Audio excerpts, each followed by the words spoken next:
Welcome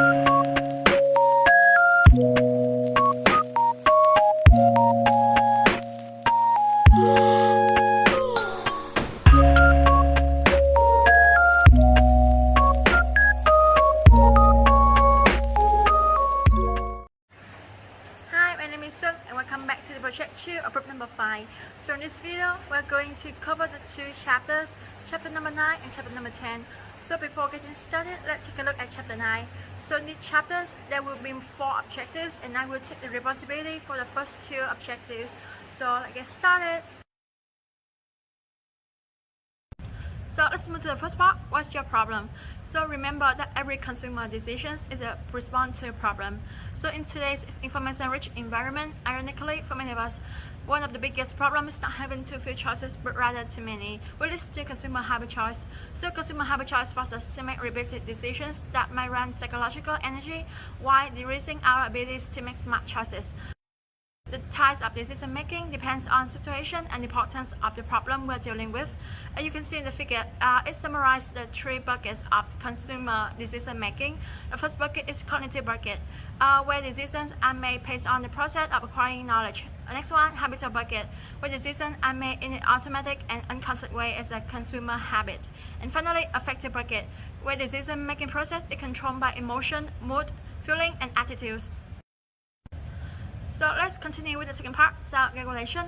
First, let's take a look at its definition. A person's efforts to change or maintain his or her actions over time is a form of self-regulation. A form of self-regulatory strategy is called implementation intentions. So implementation intentions are if-then plans, dictate how much weight we give to different kinds of information, are accountable to carry out a decision, or our reactions when dealing with obstacles. An example would be when I said that if I wake up at 6 a.m. in the next morning, and then I will go running. However, in the process of achieving long-term benefits, there are times when the consumer has conflict with himself as he weighs the long-term benefits against short-term temptations. So this situation is called counteractive control. It occurs when people exaggerate the negative aspect of behaviors that interfere with the ultimate goal. So as I said previously, there are 3 types of consumer decision making, and in the second objective of chapter 9, we will discover the cognitive decision making. So a cognitive purchase decision is the outcome of a series of stages that result in the selection of one product over competing options. So let's move to the cognitive decision making process to find out. So before getting into the cognitive decision making process, to make it easier for you to understand, I will tell you a story. So the story is about a girl and her process to purchase a tablet. So first, let me introduce her to you. So let's welcome Miss Sung, and the process today is the story of her when purchasing her new tablet. So let's start with the first stage, problem recognition. It occurs when there is significant difference between our current state and some state we desire. A problem can arise in one of 2 ways. To simplify, in Sun's case, need recognition is when she realized that she needed a tablet because experiencing some difficulties with her laptop when she tried to highlight the information in her ebooks. And opportunity recognition occurs when, although her old tablet has no technical problem and is still in good condition, she cried for a new tablet just because of its amazing design. Continuing on her process to purchase a tablet, she started to search for information on a number of different platforms, which is the second step. Information search is the process by which we survey the environment for data and to make the reasonable decision. So look up the data on the e-commerce websites. In addition, she also read the feedbacks and comments from other users on the social media platforms. She went to several stores and showrooms to directly experience the product as well. After gathering enough information about tablets, it's time for her to put the pedal to the metal and actually choose a product from several alternatives. She had already had in her mind 2 different sets of products. First one, the Evoke set, includes all the brands she knows, such as Apple, Huawei, Samsung, Xiaomi, Microsoft. However, the consideration set, which includes the ones she seriously considers, just consists of 3 brands: Samsung, Huawei, and Apple. Then she listed a number of criteria that she considered important in her desirable tablet, and then put them into a table to find out the final choice. As you can see from her table, the total score of Samsung is 7, Huawei is 5, and finally Apple is 6. After having carefully considered all the elements, she finally came up with her best choice, the Samsung tablet. At the first stage of the process, although she had already chosen the most relevant product, there are a number of factors that can affect her decision whether to buy or not. It was when her dad recommended a tablet from Asus because it's more reasonable, or when her best friend, who is an Apple fan, said that the design of Apple tablets is amazing. However, to her, Samsung tablet is considered the best choice. About the price, she suddenly came across an announcement from a store in her city which was going to offer a special discount on Samsung tablet, so she decided to buy the product there. And finally, about the time, due to the outbreak of coronavirus, she and her family needed to cut down on other products in order to spend more on necessities, so she decided to delay purchase until the situation became better. So let's move to the final step in the process, post-purchase evaluation. It occurs when you experience the product or service we selected and decide whether it meets our expectations or not. Or in some case, when receiving the product, she was really impressed by the way they packed the product. It was absolutely stable and careful. After months of using, she found that the tablet rarely had any problem. Everything went smoothly. Overall, based on her experience, she is pleased with this purchase. So let's continue with neuromarketing. Neuromarketing uses a brand scanning device to take an up-close look at the response of the brand to marketing messages or the product design features. For example, the colors the brand used in their logo or packaging product, which is a form of neuromarketing, influences the way consumers perceive them. For many fast food restaurants, including KFC, McDonald's, opt for warm colors that draw attention and evoke appetite, such as red, orange, or yellow. So as I said before, cognitive decision making is beyond the process of gaining knowledge. In today's information-rich environment, one common source of information people can get access to is online source, which leads to the introduction of cybermedia. It describes a website or app that helps to filter and organize online market information so that customers can easily identify and evaluate alternatives. The applications of the term can be seen in a number of different websites, including first one, comparison shopping sites. A second is directory and bottles. The third one is forums, fan clubs, user groups, and the next one, intelligent agents, and finally, search engines. So let's move to the next part. How do we put products into categories? Because the category in which consumer place the product determines the other products they will compare it to. The way marketers classify a brand in a customer minds play a big role in how they evaluate it. So let's move to the knowledge structure. Knowledge structure refers to how the set of beliefs are organized in the consumer minds. Typically, a product in a knowledge structure is presented at one of three levels. First one, superordinate level. It displays a high degree of generality and provides only very abstract information. Secondly, the middle level or the basic level category is typically the most useful for classifying products. The items we group together tend to have a lot in common with each other, but still permit us to consider a broad enough branch of alternatives. And finally, subordinate level has clearly identifiable and highly detailed gesture, as well as numerous individuating specific features. So let's continue with strategic implications of product categorization. The way consumers categorize products has lots of strategic implications for marketers. That's because the process affects which products the consumer will compare to our product and also the criteria they use to decide whether they like us or the other guys. So there are four ways used in product categorization. First one, position the product. Second, identify competitors. A third one is create exemplar product. And finally, locate products in the store. So the question is, based on what elements the consumer classify our products? So evaluative criteria are the answer. There are the dimensions to judge the merits of competing options. So let's move to the determinant attributes. Are there the features that used to differentiate our choices? If all brands a person consider rate equally well on one attribute, a consumer needs to find other reasons to choose one over another. So let's continue with the power of authenticity. Today, one of the most important determinant attributes for many consumers, especially younger ones, is authenticity. It seems to be composed of three attributes. First one, heritage. Second, sincerity, and finally, commitment to quality. For example, let's take a look at Dove. When Dove began its campaign for Beauty in 2004, it stated a new mission statement: beauty should be the source of confidence and not society. And the way Dove wrote this statement is that the brand used real women instead of models in its marketing campaign, and as a result, the brand has successfully developed a reputation for honesty with its customers. So let's move to the final part, decision rules. It's important to remember that decisions are guided by rules.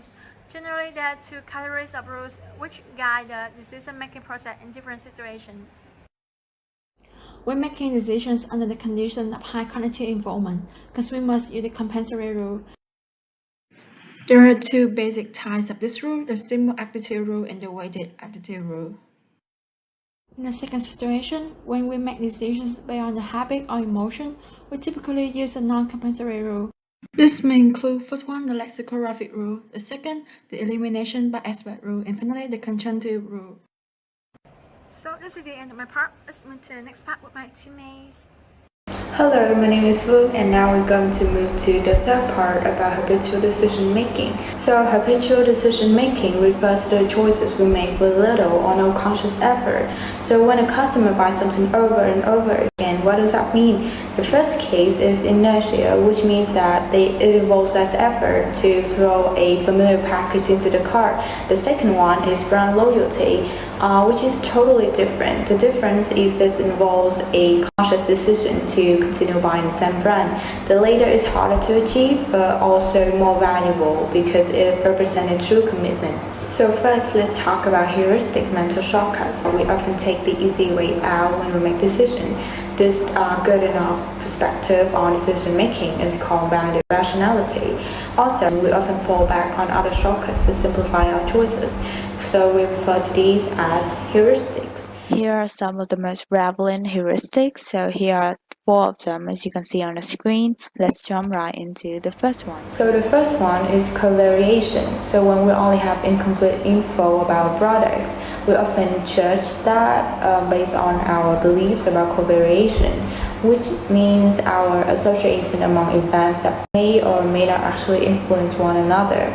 So for example, here buyers are often tricked into buying houses with nice and clean appearances, but sometimes after living there for a while, they may experience some problems such as the soundproof system or the electric network. So the next is country of origin. So consumers wrongly associate certain items with specific countries. Next is the dark side of COO, which is ethnocentrism. So this term refers to the belief that products from other places are inferior to local version. The next term I want to talk about is consumer animosity to what a brand due to an intense dislike for a manufacturer for many reasons, like political or social reason. So for example here, in the past, H&M and many famous brands were boycotted by the Vietnamese since they support the cow tongue. The third one is familiar brand names. So people tend to buy what is familiar to them. So here on the screen are some very recognizable brand names in Vietnam. So the final one is higher prices. So they always say that you get what you pay for. This can be correct, but sometimes the price and quality relationships is not always justified. With the revolution of technology, who do you think is calling the shot, human or AI? So let's find out in the final part, AI who's calling the shots. So many companies are already experimenting with AI personal shoppers that can help their customers to decide what to buy. And here are some examples of what are already there. The first example is the function of beauty. So it is a New York-based startup, and they use AI to allow consumers to customize their best hair care products for their own hair type, hair structure, scalp moistures, and hair goals. Next is proven. So the center of the business model is the development of an enormous beauty database, the Skin Genome Project. With this database at hand, Proven intend to combine AI, big data to create personalized skincare products. So that's it for my part. Let's move on to my partner. Hi, I'm Tu, and welcome to the last part of this chapter. I was talking about priming energy in marketing, and trust me, it will blow your mind. Let's go! The way information about product choice is framed can prime a decision even when the consumer is unaware of it. According to the principle of mental accounting, the way a problem is framed influences what we decide, whether it is put in terms of gains or losses. I mean, if we pay for something, we are reluctant to waste it. That makes sense? In addition, other cues in the environment, including subtle one, may prime us to choose one option over another. When we are aware of something, it's not because of the nature itself, but because of the environment around reflected. Behavioral economists state that we are not always being rational. They modify their choices basically by tinkering with the way we represent information to customers. That's why we have priming and nurturing effects that are widely used in marketing strategies nowadays. Priming marketing makes us more likely to react in a certain way even though we are unaware of these influences.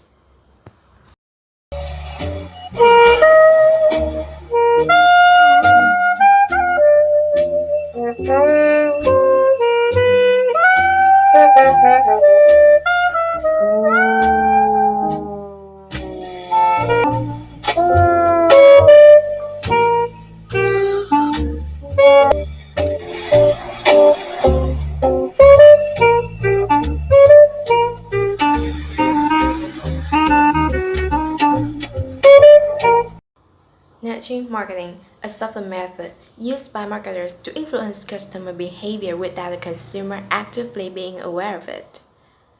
We have two sides of nudges, good and bad one. Good influence consumer behavior in a positive manner, and the bad one in the opposite.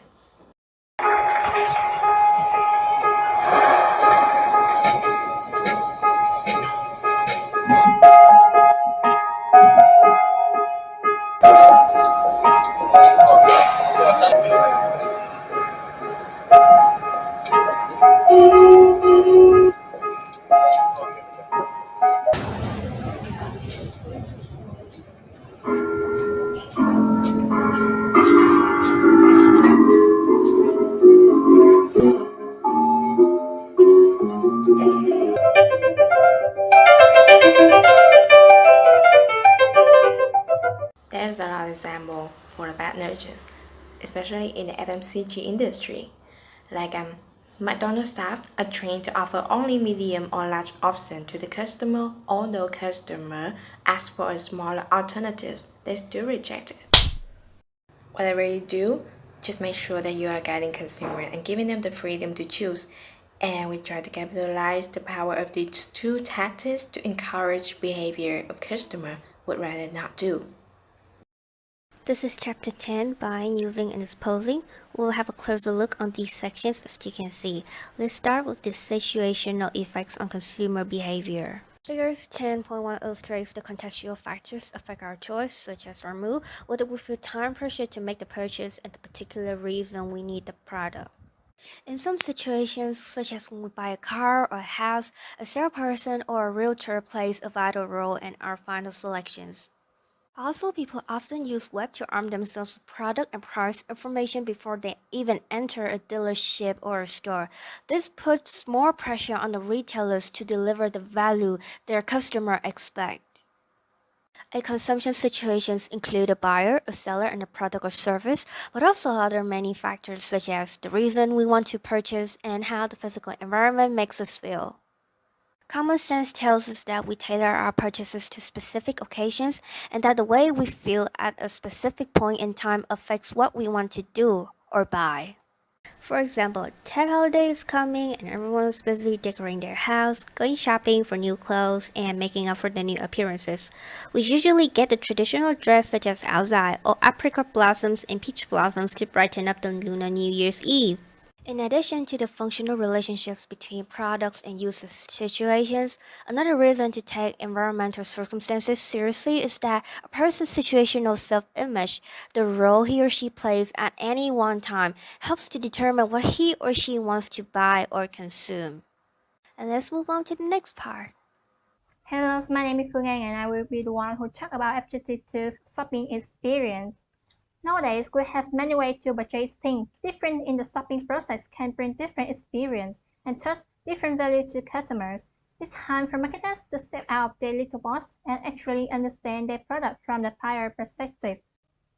And the key word is customer journeys. According to a Japanese philosophy, named chamber. Researchers need to come and observe the real shopping process rather than the simulated one in the lab.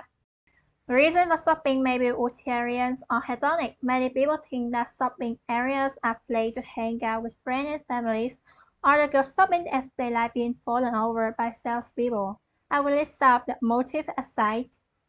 The experience of acquiring a product or service may be quite different from online versus offline, due to tendency from click to click and from click to bricks. We can say which tendency will take over because e-commerce provides good customer service, more options, more discount, more convenience, but its limitations are lack of security and actual shopping experience. Along with e-commerce, virtual currencies also develop. One outstanding candidate is Bitcoin. The question is, it has obsoleted? Well, don't throw away those paper or coins in your wallet yet, but just get ready for a currency revolution.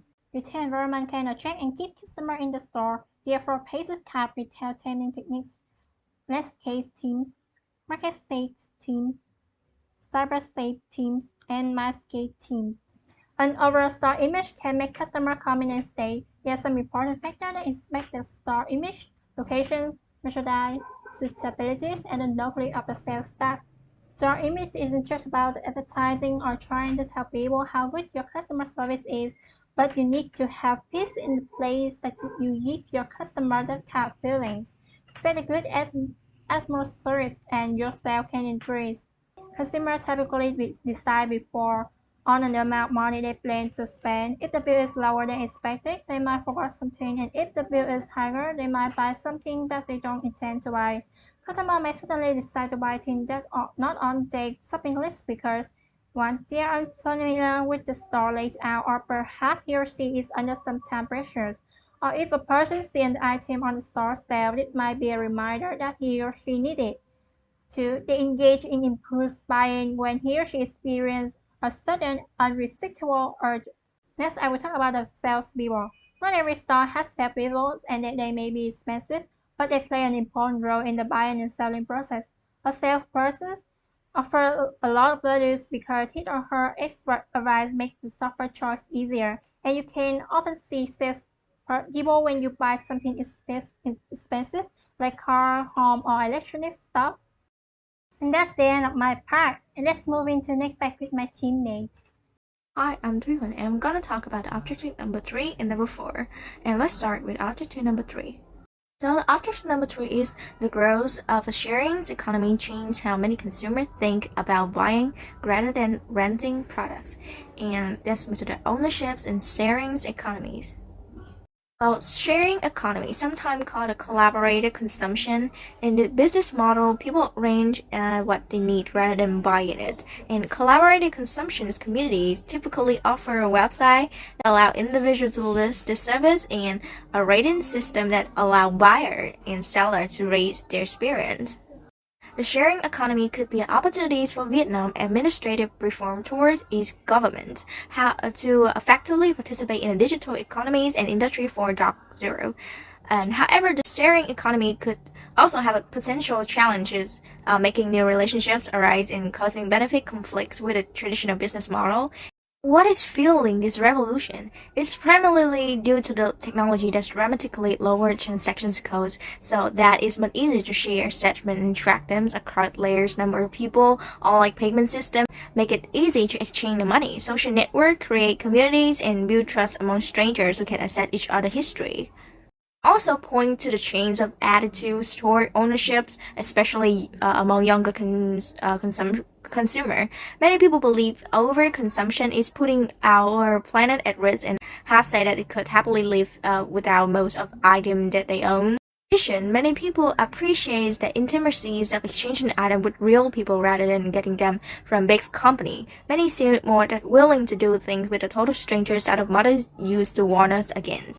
As most of objective number 4, our decisions about how to dispose of the products are as important as how we decide to obtain it in the first place. Our overall reactions to our products after we bought it, what researchers call consumer satisfactions or dissatisfactions, obviously play a big role in our future behavior. It's a lot easier to save something once than to sell it again if it's bomb at the first time. We evaluate the things we buy and we use them and integrate them into our daily consumption activities. Post-purchase satisfactions. Consumer want the quality and value. However, these terms have like slippery meaning that it's hard to just pin down. Satisfaction or dissatisfaction is more than reaction to how well a product or service perform. According to the expectancies, this confirmations model, we firm belief about products performance based on our prior experience with the products or communications about the products that imply a certain level of quality. When something performed the way we thought it would, and we may not think of much about it. Next is this product's proposal. Its definition is the process by which the good a company produce and are destroyed and disposed of. We all have to get rid of our stuff at some point, either because it has served its purpose or perhaps because it no longer fit our views of ourselves. As a newlyweds upgrade a real place, or we just have to buy a new clothes on some occasion, concerns about the environment, coupled with needs convenient, makes ease of products disposal key attributes is category from razor to diaper. Is recycling and underground economy. The issues of products disposition is vital because its enormous public policy implication. We live in a throwaway society which increase problems for the environment and also result in a great deal of unfortunate ways.